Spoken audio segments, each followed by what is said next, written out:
Aqui fico triste mesmo. Ontem eu já estava triste, mas eu não posso dizer isso na frente dela, né? Senão ela fica... Eu lembro que eu cheguei aqui, eu acho que em 2003, início. Acho que no final de 2002, salvo engano, me falaram a respeito do pastor Faleiro, da igreja, e disse, cara, acho que você vai se encaixar, vai ser que nem uma luva, vou te apresentar ele. E aí me apresentou, o pastor Faleiro era reitor na Universidade Anglo-Americana, é isso mesmo. E aí eu fui, comecei a estudar lá, e aí a gente começou a conversar, ele me trouxe. Em 2003, oficialmente, eu comecei a frequentar aqui a igreja, né? E estou muito feliz, meus irmãos, aqui é muito bom. Eu, por igreja, não, olha, sempre fui assim. Eu entendo a função da igreja, o que é a igreja, a importância da igreja, né? Sem querer criticar, eu nunca me dou ao luxo de dizer eu vou domingo de manhã, não vou domingo à noite, eu vou domingo de noite, não vou domingo de manhã. Durante a semana, se eu tenho tempo livre aqui, não tenho culto, eu estou procurando, porque eu sei que acontece com a igreja aí fora, eu sei que o Brasil está sujeito em relação à igreja, então eu louvo muito a Deus por estar aqui essa noite na igreja. Eu louvo a Deus por não ter ninguém ali querendo impedir que a igreja esteja fechada, né? Eu louvo a Deus que a gente fez uma vigília recentemente e não teve reclamação nenhuma, a gente pôde fazer a vigília. Eu louvo a Deus porque a gente tem aqui célula, tem célula nas duas lares e não há resistência nenhuma para isso. Então isso é muito importante. Eu louvo a Deus por essa igreja, por esse lugar aqui estratégico, sabe? Esse lugar aqui é uma bênção de Deus, estarmos neste lugar. Louvo muito ao Senhor por isso. Só fazendo aqui, né? Cadê o Tiago? Nós temos na célula dos homens 2 cozinheiros, né? Meu Deus. E nessa quinta-feira passada, sem comentários. Que comida boa foi aquela. Por isso, viu, pastor Rodolfo, é assim mesmo, tem comida, não tem jeito, né? Eu só dei uma indiretazinha assim, não, se quiser alguma comida, alguma coisa, pronto.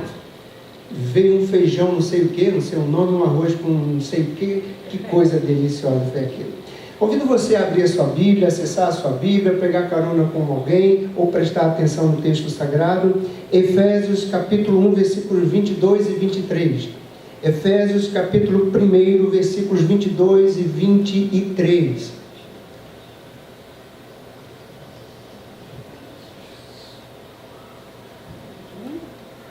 Amém? Efésios capítulo 1, versículos 22 e 23. Amém para todos? Amém. Amém? Quem tiver em dúvida aí, temos uma escola dominical, todo domingo às 9h45, vai te ajudar aí a achar. Bom, eu vou ler o que diz o texto sagrado, diz assim, e sujeitou todas as coisas debaixo dos seus pés, e para ser cabeça sobre todas as coisas o deu à igreja. Faz referência a Cristo Jesus aí, que é o seu corpo, o complemento daquele que cumpre tudo em todas as coisas. Que maravilha isso, hein? Paizinho santo é o teu nome, obrigado por este momento tão maravilhoso de estarmos aqui. E olha, Deus, o que eles querem ouvir é a voz do teu Santo Espírito. É tanta coisa para falar. Eu só peço que o teu Espírito seja, neste momento, a voz que fale, para a glória do teu nome, Senhor. Em nome de Jesus. Amém. Quando li essa passagem bíblica que se refere a Cristo e à igreja e ao seu corpo, no primeiro versículo, versículo 22, eu abro aqui um cenário para uma linda história de amor. E uma linda história de amor com um grande presente. Porque é assim que começa a história da igreja. A história da igreja diz que Cristo Jesus veio ao mundo por amor de nós. E isso nos afetou de forma tão grande, tão maravilhosa, nos transformou, mudou nossa vida e nos tornou o que somos hoje, salvos, lavados e remidos pelo sangue de Jesus. Amém? Mas foi por amor que ele veio. Se nós estamos aqui, a nossa história começa com amor, porque Jesus foi enviado por nós. Quando ele vem ao mundo, que ele traz no seu corpo a marca daquilo que era necessário, que o nosso corpo padecesse, mas não padeceu, ele padeceu por nós, está aí a identificação do primeiro corpo, aquele corpo que é levado na cruz do Calvário para morrer por nós. A Bíblia diz que ele veio então, que ele sofreu por nós, que ele morreu, e ao terceiro dia ele ressuscitou, foi assunto aos céus. E a partir desse momento, ele gera um novo corpo. Esse corpo já não é mais material, mas ele tem uma ligação espiritual. Esse corpo, ele chamou de igreja. Esse corpo, Paulo, teologicamente, ele esmiuça mais um pouco, quando ele diz a igreja, quando ele fala do corpo e quando ele fala de membros. Então, se há membros, se forma o corpo, e se há o corpo, se forma a igreja de Cristo Jesus. Alguns dizem que a igreja começa em Atos, né? Eu acho que no primeiro momento que Deus disse a Abraão, sai da tua terra, acho que ali já tem uma eclesia, um chamado específico para que a história comece a registrar algo em relação à igreja. A igreja, então, somos nós como membro, como corpo, e nós nos reunimos e aí nos tornamos essa coisa maravilhosa que é a igreja. E aí bate assim uma curiosidade, porque quando eu observo que Paulo dá o cuidado de dizer que a igreja é um presente maravilhoso, que é Cristo Jesus, e que nós passamos a ser corpo, e ele o cabeça da igreja, aí eu disse, meu Deus, que coisa maravilhosa isso. Que coisa boa, e a gente começa a entender quando vai esmiuçar na Bíblia o que realmente é a igreja, é algo que emociona. Por quê? Assim como foi dado por um presente de amor, Cristo Jesus, a gente quando então olha para a igreja, a gente já começa a entender uma coisa, que a essência da igreja é amor. Ela é amor.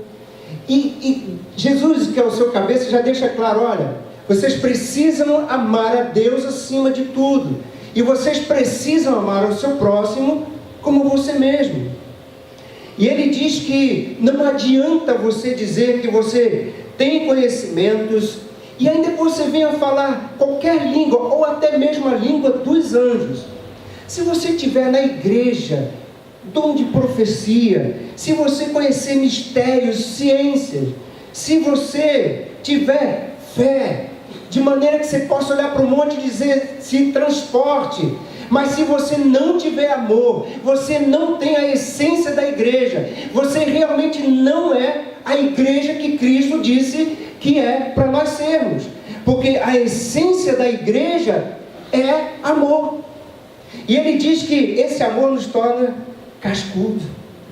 Por quê? Porque ele diz que esse amor é sofredor, é benigno, não é invejoso, não se vangloria, não se ensoberbece, não se porta inconvenientemente, mas ainda ele diz, não busca os seus próprios interesses, não se irrita. Meu Deus, isso aqui então hoje em dia está um absurdo, a gente quase não se irritar, né?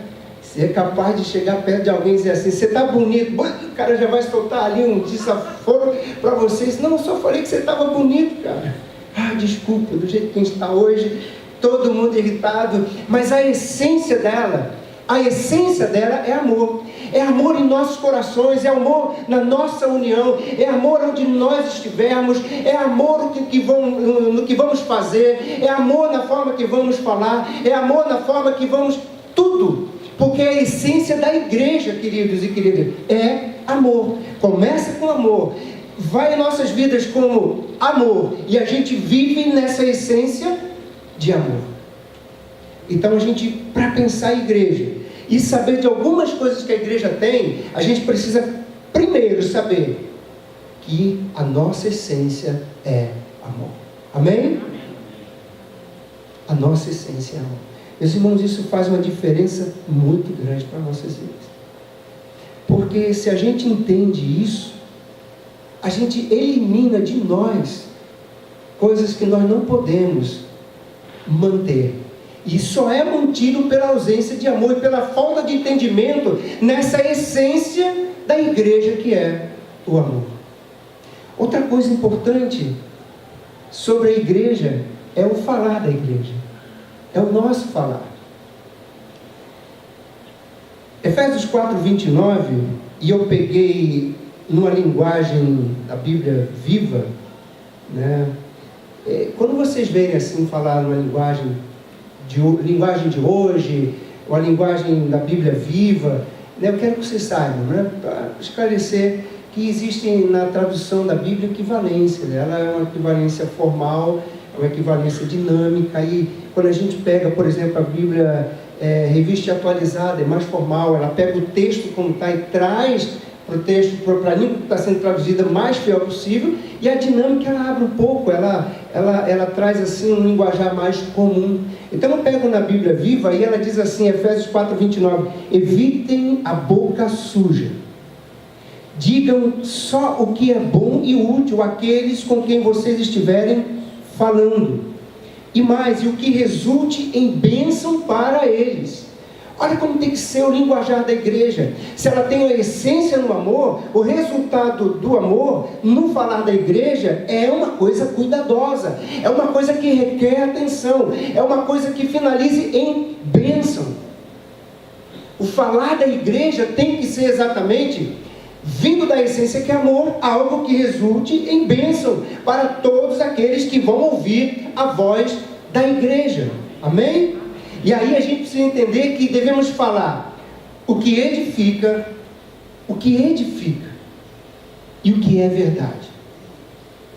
Eu vi uma vez, há muito tempo atrás, duas mulheres conversando num programa de humor. Eu já falei isso aqui anteriormente. E o que chama a atenção nisso aí é que é o que a mulher fala uma para a outra e o que elas pensam.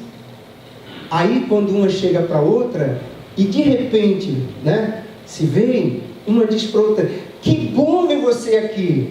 Mas o pensamento diz assim, mas com tanto lugar para eu ir, eu fui encontrar exatamente com essa mulher. Com tanto lugar para eu ir, eu tinha que me deparar exatamente com ela. Aí ela continua falando, ela diz assim, a sua roupa está linda. Aí ela pensa, que roupa brega, deixou ela tão gorda, ela não podia usar essa roupa, mas de jeito nenhum. Aí ela continua, ela fala, gostei do seu cabelo. Aí ela pensa, esse cabelo está horrível, já tem ponta de branco, ela não se manca. E começa exatamente a dizer uma coisa e a pensar outra coisa.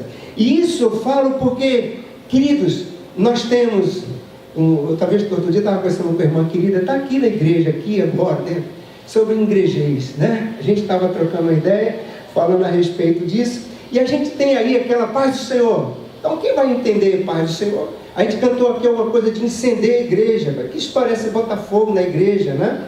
E aí depois a gente, quando se converte, a gente se vê falando essas coisas também e trazendo edificação para nossas vidas também. Mas queridos e queridas, o maior compromisso no falar da igreja está com a verdade do que falamos e com a verdade que vivemos. Isso está o maior compromisso da igreja. O seu maior compromisso, o meu maior compromisso está exatamente na verdade que a gente fala, mas não só nisso, é também na verdade que a gente vive. A gente tem que entender, e aí a Bíblia traz a gente e deixa bem claro, Tiago 2,12, falar de tal maneira e de tal maneira proceder. Você deve falar de um jeito e proceder daquele mesmo jeito. E aí isso vai exatamente ao encontro daquilo que é o falar da igreja, o falar que edifica, o falar que traduz em bênção, o falar que é verdadeiro, o falar que é sério, o falar que tem compromisso com aquele que nos tornou igreja pela essência de amor. A igreja segue com algumas identificações. Quando a gente se depara na Bíblia, a gente vai perceber que o nosso viver, ele é um viver diferenciado. Nós temos um viver diferenciado. A igreja de Cristo Jesus tem um viver diferenciado. Jesus em João 13, lá no versículo 15, após lavar os pés dos discípulos, ele disse assim: porque eu vos dei exemplo, para que como eu vos fiz, façais vós também. Paulo, ele chega a dizer em 1 Coríntios 11:1, sede meus imitadores, como também eu sou de Cristo. E aí a gente não pode fugir, querido e querida, de entender que o nosso viver, ele está firmado no exemplo que é Cristo Jesus. Ele está firmado em alguém que decidiu seguir Cristo Jesus, fazer do jeito que ele disse, de tal forma que ele diz: vocês precisam serem meus imitadores, como eu também fui de Cristo Jesus. A igreja de Cristo Jesus segue o que ele disse. A igreja de Cristo Jesus vive como ele disse que é para viver, e ele não vai abrir parênteses, não vai dar exceções, é como ele disse que precisa viver. Paulo leva isso a sério e repito, ele disse: vocês precisam me imitar, como eu imito aquele que disse que eu tenho que ver ele como exemplo, viver como exemplo para vocês.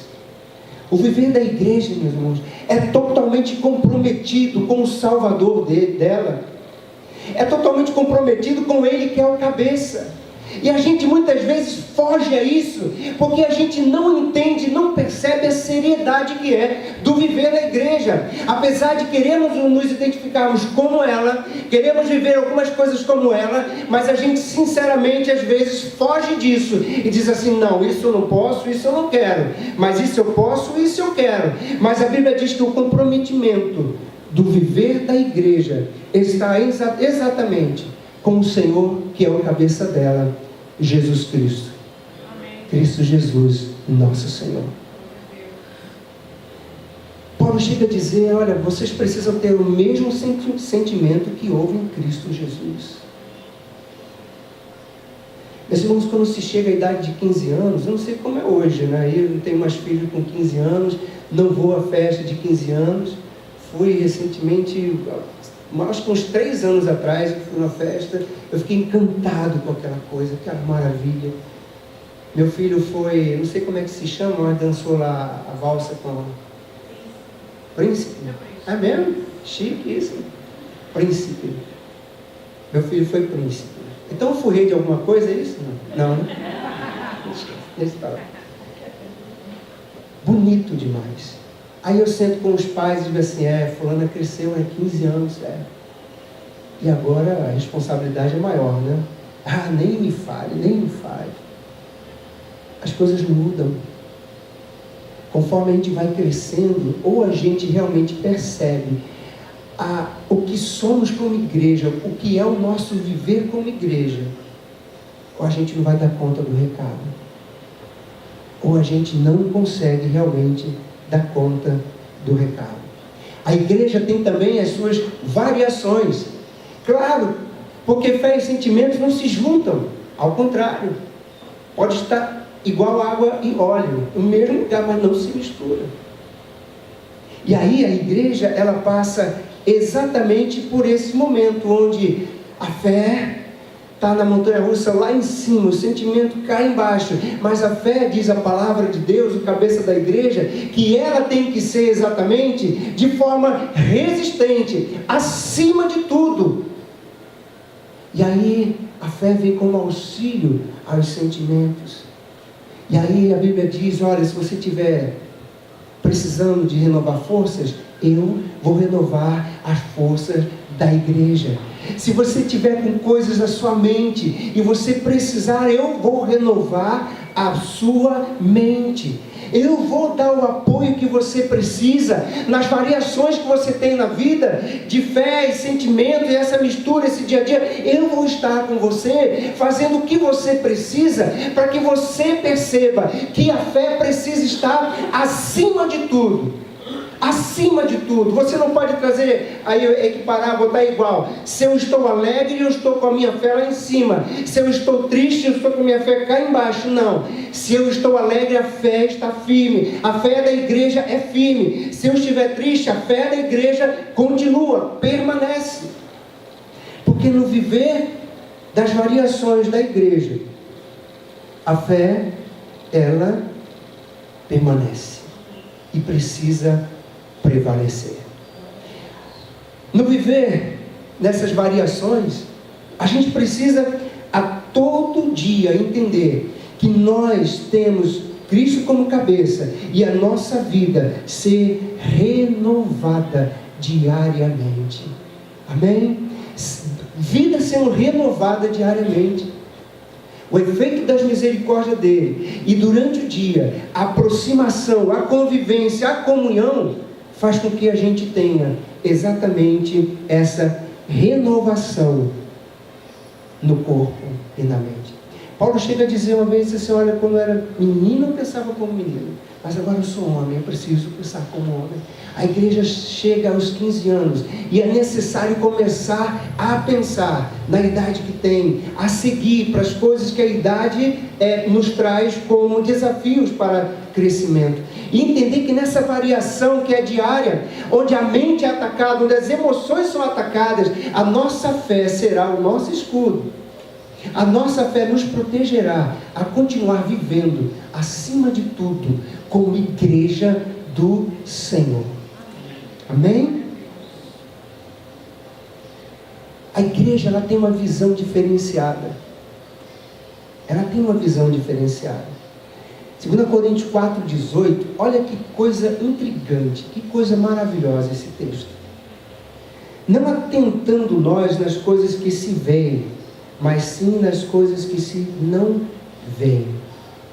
Por que razão? Ele continua: porque as que se veem são temporais, enquanto as que se não veem são eternas. Hebreus 12, 2 diz assim: fitando os olhos em Jesus, autor e consumador da nossa fé. A igreja tem uma visão diferenciada, amém? A igreja tem uma visão diferenciada. A igreja consegue ver coisas que só a ela é revelada. A igreja consegue, através do cabeça que é Cristo, conhecer mistérios, coisas que não são reveladas a ninguém, mas a igreja é revelada. A igreja dá-se o direito de ter essa visão diferenciada e perceber as coisas como ninguém mais consegue perceber, pela unidade do Espírito que está na igreja, pela unidade do Espírito daquele que foi aos céus e disse: eu vou enviar o meu Espírito. Através disso a igreja passa a ter exatamente uma visão diferenciada. A igreja não vive somente pelo que ela vê, mas ela percebe que há uma vida eterna, e ela consegue enxergar na visão que vem do cabeça da igreja, essa visão eterna que nós um dia viveremos com Ele lado a lado. A igreja tem o seu olhar e precisa ter fixo em Cristo Jesus. Eu não sei para onde você desvia o seu olhar. Eu sei para onde eu desvio o meu muitas vezes. Eu sei. Mas a igreja precisa ter o seu olhar fixo em Cristo Jesus. Se o olhar for fixo em Cristo Jesus, quando a gente perceber que as circunstâncias não são favoráveis, quando de repente você estiver andando sobre as águas, e aí você perceber exatamente que o seu olhar não está fito em Cristo Jesus, está nas circunstâncias e for perecer, a promessa dele é de que não importa o quanto você se afundou, mas a mão dele é capaz de te alcançar, onde você estiver, dizer: você é a igreja, eu sou o teu cabeça, olhe firme para mim, porque você não vai perecer. Você não vai perecer. A igreja, ela tem poderes especiais. A igreja tem poderes especiais. A Bíblia diz que ela tem dons espirituais, que há diversidade nesses dons, há diversidade de ministérios, há diversidade de operações. A Bíblia diz que a você mesmo, é dada a palavra da sabedoria, a palavra da ciência, os dons de curar, operação de milagres, profecia. Ele diz que você é capaz até de discernir espíritos.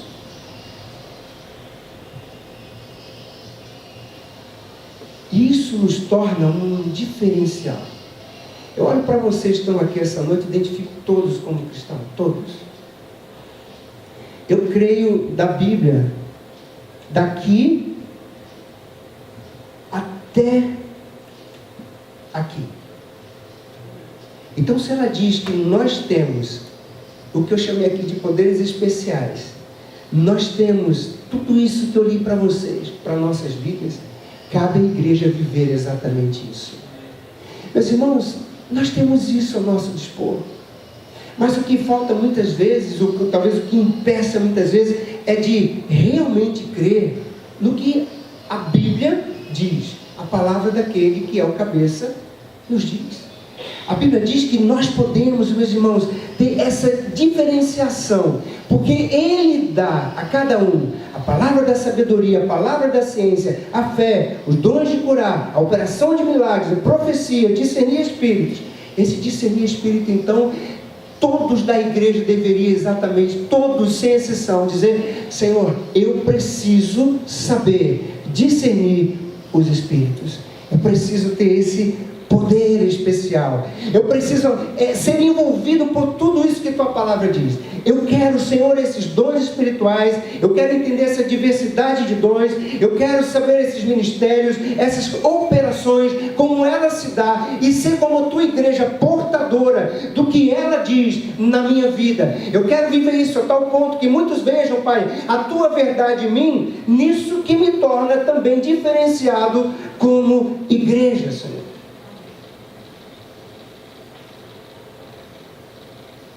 Disse recentemente que a gente pode alimentar muitos com cestas básicas. Podemos sim. Podemos. Disse também que há quem faça até melhor do que nós. E há quem faz mesmo. Porque tem mais recurso, tem mais tempo. Podemos oferecer melhores roupas que a gente puder. Mas pode ter alguém que faça melhor do que nós. Mas eu quero ver aonde vai ter alguém que vai chegar. E nós vamos impor as mãos sobre ela e ver a pessoa ficar curada. Isso só tem a igreja de Cristo Jesus. Eu quero ver exatamente quando alguém chegar e quiser saber o que está havendo comigo, o que está acontecendo comigo. A igreja do Senhor tem discernimento de espírito. Ela vai poder dizer isso. Sei que eu já disse esse testemunho, vou repetir mais uma vez. Estava chegando numa igreja e tinha uma ambulância e a pessoa chamou e disse assim: um médico. Aí disse assim: olha, eu queria que você levasse essa pessoa para a igreja. Eu disse: o que houve com ela? Eu disse: já fizemos tudo o que podíamos fazer, mas ela não fica boa, e aí nós temos que ir embora. O problema dela não é de ordem clínica, médica, é espiritual. Eu fiquei bobo com aquele médico. Levamos ela. Ela conseguiu até a igreja. Chegando lá na igreja, oramos, o que estava nela foi expulso, e ela voltou bem para casa. Bem para casa. Sabe, meus irmãos, como corpo de Cristo, quando Cristo disser: vai a tal lugar, quem vai somos nós. O Império Romano talvez tenha sido o maior patrocinador de missões aí com Paulo. Levou Paulo. Quem foi? Foi Paulo. Quem foi pregar o Evangelho foi Paulo, foi Pedro. Quem vai somos nós como igreja, como corpo de Cristo. Quem vai somos nós. Quem vai falar somos nós. Quem vai impor as mãos sobre nós. Quem vai transmitir o que ela precisa somos nós. Pela graça de Cristo Jesus como igreja. Porque temos esses poderes especiais e nós temos aí também a ordem dele de fazer. Ele disse: eu vou para o céu, mas vocês ficam como igreja. E vocês precisam se comportar como igreja. Vocês precisam viver como igreja. Vocês precisam realmente entender o que é a igreja. E olha, se eu quiser que vocês vá até a Ásia, melhor, se eu for até a Ásia, vocês vão junto comigo. Se eu for até o Peru, vocês vão junto comigo. Porque como igreja, vocês serão a voz que eles vão ouvir. Porque como igreja, vocês serão onde eles vão tocar e saber que eu vivo através de vocês.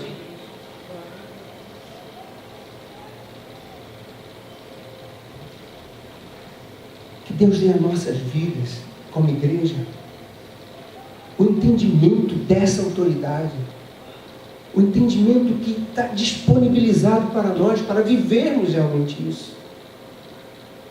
Vivermos isso. Se a gente não entender isso, a gente não vai, na palavra, se há um bom sentido nela, sermos abusados. Porque há determinados lugares que o Espírito diz: entre, impõe as mãos e ore. E sabe o que é que acontece, irmão? O que vem é a cura, o que vem é a libertação, o que vem é a expulsão do que não era para estar na vida daquela pessoa, e vai mesmo. Que como igreja do Senhor, é bom estarmos aqui louvando, é bom termos tudo o que temos, mas nós precisamos mergulhar mais nesse rio do Espírito Santo e entender mais como igreja que nós temos mais poder que vem dele para usarmos favoravelmente como igreja. Amém? Como igreja nós temos aí exclusividade. A Bíblia diz assim: as coisas que olhos não viram, nem ouvidos ouviram, nem penetraram no coração do homem, são as que Deus preparou para os que o amam. E Deus revela isso pelo seu Espírito em nosso Espírito. Ele chega a dizer que nós temos exatamente a mente de Cristo. Nós temos exclusividade. Muitas vezes nós queremos nos misturar com aqueles que não têm exclusividade, mas que é merecedor e precisa do amor de Cristo Jesus, ser alcançado por esse amor também, e dizer: essa exclusividade também é para você. Olha, há coisas que Deus revelou para aqueles que realmente se entregaram para viver com Ele. Há coisas que Deus revelou e trouxe a vida da igreja para a igreja, que somos nós. E aí a gente pode também entender que nós temos exclusividade.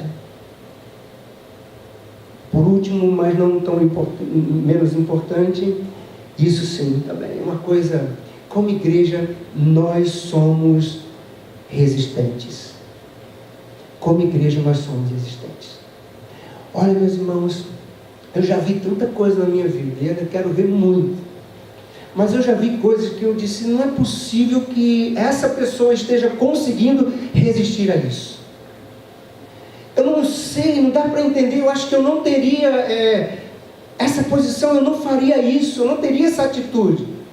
Mas conforme você vai aprendendo que a igreja é resistente, e o mais assim interessante é que Paulo ele diz que temos, porém, este tesouro em vasos de barro. Mas ele deixa claro, é porque a excelência é de Cristo, que é o cabeça, que é o Senhor da igreja. Então, apesar de ser em vasos de barro, mas a excelência é dele. E Paulo diz assim: olha, em tudo somos atribulados. Igreja, como igreja, em tudo nós somos atribulados, mas não angustiados. Glória a Deus por isso. Perplexos, mas não desesperados. Perseguidos, não desamparados. Abatidos, mas não destruídos. Antigamente eu dizia, chamava a expressão assim para aquela pessoa dura: carne de pescoço. A igreja é resistente. Paulo chega a dizer: quem vai nos separar desse amor de Cristo Jesus? É um bolso vazio? Não. É a perda do emprego? Não. É a doença? Não. É a traição? Não. Seja o que for mais que eu possa dar como exemplo, Paulo deixa claro que nada e ninguém pode separar a igreja do amor que está em Cristo Jesus. Nada e ninguém pode tentar, pode querer fazer como for, podem forjar o que quiser, podem levar a igreja onde for. Ao contrário disso, a Bíblia diz que a igreja segue em frente, diz mais, que as portas do inferno não prevalecerão contra ela. Não prevalecerão contra ela. Somos sim, meus irmãos, resistentes. Somos resistentes. Mas nos falta uma coisa: entender realmente o que é a igreja do Senhor. Igreja do Senhor é aquela que precisa lavar os pés, ser humilde, precisa caminhar mais de 1 quilômetro Está à disposição. É a igreja que vive exatamente o que Paulo disse. Eu li para vocês a respeito dos dons. Entender isso, viver isso. A igreja do Senhor é aquela que entende que ela é realmente resistente. A igreja do Senhor é aquela que sabe que o seu falar é de abençoador. A palavra que tem que ser bênção, de uma forma ou de outra, é agir com a verdade. É a igreja. E meus irmãos, se a gente pensar em aniversário da igreja metodista em Botafogo, nós estamos falando de você. Tudo isso aqui diz respeito a você. O que Deus quer nos levar para algo, um lugar maior do que já vivemos até aqui, desafiador, algo para realmente mexer, algo para realmente incomodar o inferno, despovoá-lo e povoar o céu, e trazer pessoas com essa mensagem da cruz, e dizer, olha, um dia eu fui alcançado por ela, você também está sendo alcançado por ela. É viver além de uma vida social, é entender que esse corpo e você é primeiramente espiritual. As coisas se discernem em espírito, as coisas têm que ser vistas primeiro em espírito, porque a nossa vida como matéria, como carne aqui, é muito pequena, mas nós vamos viver uma eternidade como cabeça que é Cristo, amém? E a gente aprende aqui agora. A igreja tem autoridade na oração. A igreja tem autoridade em usar o nome daquele que é o cabeça. A igreja tem, mas muitas vezes o que a gente pensa é sobre a igreja, mas não realmente viver como igreja. É algo maravilhoso, mas é algo desafiador. É algo maravilhoso, mas é algo que nos traz uma responsabilidade incrível. É algo maravilhoso, mas é algo que requer comprometimento mesmo. A gente pode até brincar de ser igreja, mas meus irmãos, o diabo não brinca de ser diabo. Não brinca de ser diabo. Mas a fé que um dia nos alcançou, nos transformou em igreja, corpo, membro, e quando isso se junta, coisas maravilhosas acontecem. É isso que a gente precisa entender. Você precisa rever, quando você estiver vindo para cá, para este lugar, a celebração como igreja. O que vai acontecer, o que pode acontecer, as suas orações, o que vai acontecer nela, a sua entrega, o seu envolvimento na comunhão, na congregação, esse chamado separado de Deus para ser igreja. E ser ousado também como igreja. Eu quero orar por você. Pai Santo, querido e amado, nós somos a tua igreja, Senhor. Nós somos verdadeiramente a tua igreja. E nós queremos viver como tua igreja, Senhor. Há uma identidade própria, Senhor. Perdoa, Senhor, quando eu quero dar identidade a essa igreja. Eu quero pegar o meu eu e eu coloco nisso e eu vou me adaptar a isso. Sabe, Deus, eu aprendi que quando uma pessoa se converte ao Islã, ela adere totalmente ao que está no Corão. Mas às vezes percebo também, Deus, quando a pessoa se converte a Ti, ela quer muitas vezes trazer e fazer adaptações. Mas não é isso, a Tua igreja não é assim. Então eu peço, Deus, que possamos realmente viver como igreja, o nosso falar, a nossa exclusividade, o nosso poder, essa história de amor criada para nossas vidas, Paizinho querido. Essa exclusividade não nos deixa presos no lugar, ao contrário, ela nos faz ir por todo o mundo e pregar essa mensagem de amor.